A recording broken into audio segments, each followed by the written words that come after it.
If you're over 50 and you find yourself doing things like sit-ups or crunches, or you find people telling you to do some really complex moves like V-ups or even L-sits like this, well, guess what? You're doing things that are way too hard on your body. In this video, I'm gonna show you the best beginner core exercises for people over 50. If you're a beginner and you're over 50, then you're probably making a lot of mistakes when it comes to training your core. But the good news is today, I wanna teach you 3 steps. That is activate, lengthen, and strengthen. And instead of focusing on the core muscles that are just on the front side of the body, which is what most core movements do, we're gonna focus on movements that stretch and strengthen all the muscles of the core on the front side as well as the back side. Because the purpose of having a strong core is to protect your spine and to protect your body. So follow along and let's activate, lengthen, and strengthen your whole core. The first step towards having a stronger core is to activate your core. But what most people tell you to do is this: draw your belly button in towards your spine. And while that does activate some of the deep core muscles, it doesn't activate all of the core muscles that we're trying to activate today. So if you want to have the strongest core, a core that protects your spine and allows you to move freely for as long as possible without getting injured, then this is the way to do it. It's a move called the elevator. So here's what we're gonna do. We're gonna find the spot between our belly button and our hip. So right in the middle of that is a nice fleshy spot right at the side of our abdominal muscles. We're gonna take our fingers just like this, and we're gonna push down into our belly just like this. Now these are the people, and your belly is going to be the elevator. So we're trying to push the people up to the next floor. So it looks like this. We're gonna take a big breath in and push the belly out and feel the core where those soft spots were get hard, okay? What we're doing is a move called abdominal bracing and creating intra-abdominal pressure in your pelvic floor, your diaphragm, and all the muscles of the core. This is the best way to activate and strengthen the core while protecting the spine. Now, at first, when you do this, you might have to take that big breath in and hold for a second, and then when you exhale, your fingers might just go right back down. That's totally normal. This is the first phase of learning how to activate your core this way. But what we really want is for you to be able to lift the fingers up while you're talking, while you're inhaling, while you're exhaling, and even while you're moving. So over time, the goal should be, can you create that lift while taking bigger and bigger breaths instead of shallow breaths or exhaling fully to maintain that lift inside your stomach? Now, this is a move that you can practice every day, first thing in the morning or before you go to bed, and see if you can hold the elevator by pushing your fingers out for just 1 minute.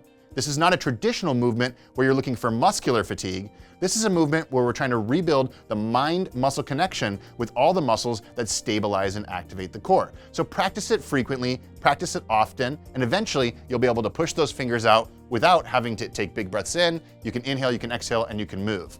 Now, the next 3 moves, you're going to want to apply the elevator to those movements to protect your spine and to strengthen your core even more. So remember this move as you do each one of the moves I'm about to show you. Okay, now that you've activated your core, I'm gonna show you 3 different moves that are gonna lengthen and strengthen your core. Now, what you're gonna wanna do is do these moves 3 days per week. You can practice each move for 1 minute each with as much rest as you need between each move, and then do this 3 times around. For this movement, a beginner variation is going to be sliding to the edge of your chair, nice tall posture. This one's focusing on lengthening the spine and strengthening the muscles on the sides of the body. So first, we want to activate our elevator if we can. Big breath in, tighten the core. 1 hand reaches down, 1 hand reaches over, and the thumb points backwards like this. Then we're going to reach to the side, and really what I'm trying to do is lift my rib cage toward the sky. So I'm not collapsing my body down like this. We're not trying to create as much bend as possible. We're trying to create as much length as possible through the side of the body. So lift through the side, and then slowly come back to the center. Switch. I like to go palms forward on this so that my shoulders rotated backwards. Thumb backwards with this one so that my shoulders rotated backwards. That's going to keep the shoulders in a good position and really help you focus on lengthening the spine. We can inhale more as we go down, activate the core. Exhale as we come up, relax for a second. Inhale as we go down, activate the core. Come down and relax for a second, and just go back and forth like this. Now, if this still feels too easy for you, we can come up to a standing position and we can do a standing side bend. So it's important to look down at your feet and make sure your feet are straight forward and right underneath your hips. You can have a soft bend to the knees if you need to. 1 hand this time goes on the hip, and we're gonna use that hand to push that hip out as we bring the other hand overhead. So again, inhaling, thumb backwards, reaching the rib cage toward the sky as we come to the side, and then switching, inhaling, activating the core, reaching the rib cage toward the sky, up this way as much as possible, going back and forth just like this. Again, once you finish 1 minute of whichever variation of side bends you feel is the best fit for you, rest for a second, and then go on to the next move. Okay, the next move is going to be focused on strengthening the front side of your core. You can do this on the ground, or if you have trouble getting down to the ground, you can do this on a couch or even in your bed. Again, practice this one for 1 minute, slow and controlled, and make sure you pay attention to the form because that's what's going to protect your spine and make sure your core is as strong as possible.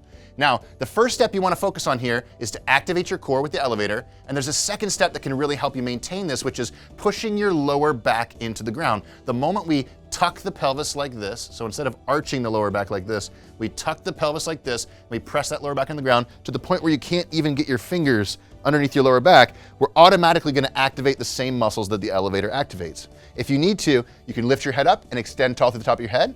You can rest it down like this, or if you want, you can even grab a pillow and put it behind your head, just like this, as you continue to press the lower back into the ground. Now, the first variation I'm going to show you is for complete beginners. So take your palms toward the sky, drop your fingertips away from your ears, push that lower back into the ground, bring both legs up like this, and all you're going to do is take a big breath in, inhale as you drop one leg down, exhale as you come up. Inhale as we drop one leg down, exhale as we come up, right? Slow and controlled fashion, and trying to bring the knee up as high as possible at the top. That's going to help push the lower back into the ground and make you feel your core muscles working even harder. Now, if this is too easy for you, then a more challenging version is to bring the legs together like this, bend the knees at a 90-degree angle, and now, as you come down, do both legs together, inhaling as you go down, exhaling as you go up, and making sure that lower back is pressed against the ground the entire time to keep that core active, okay?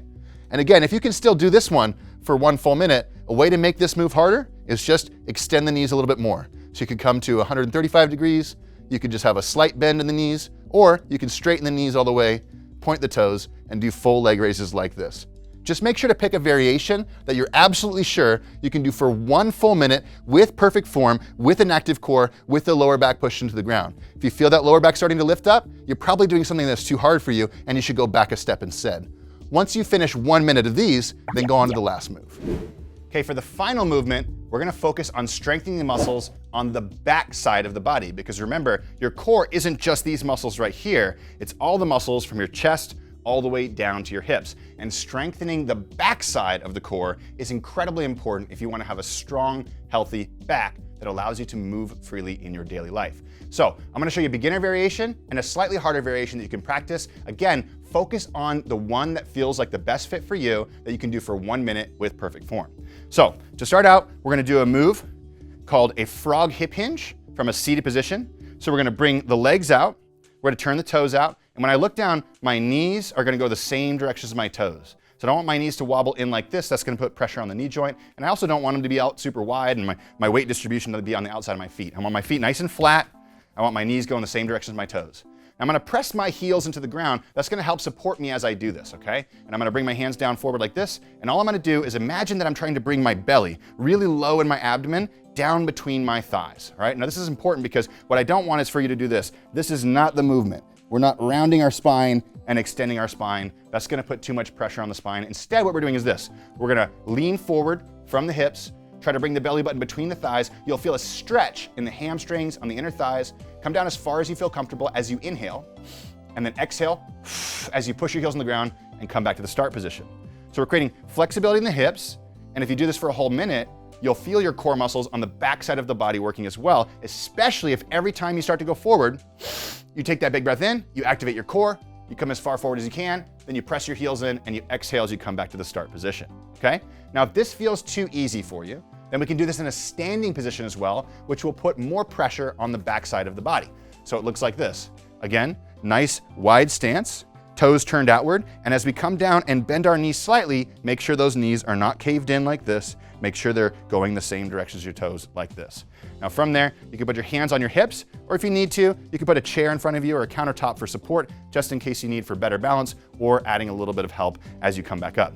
To take that big breath in, activate the core, push the weight to your heels, push your butt back, Hinge as far forward as you can without rounding your back. The moment you start to do this, you've gone too far, all right? So once you find that position where you feel that tension in the hamstrings, maybe in the groin as well, we're gonna come back up by pressing the heels on the ground, squeezing the glutes, and extending the hips all the way.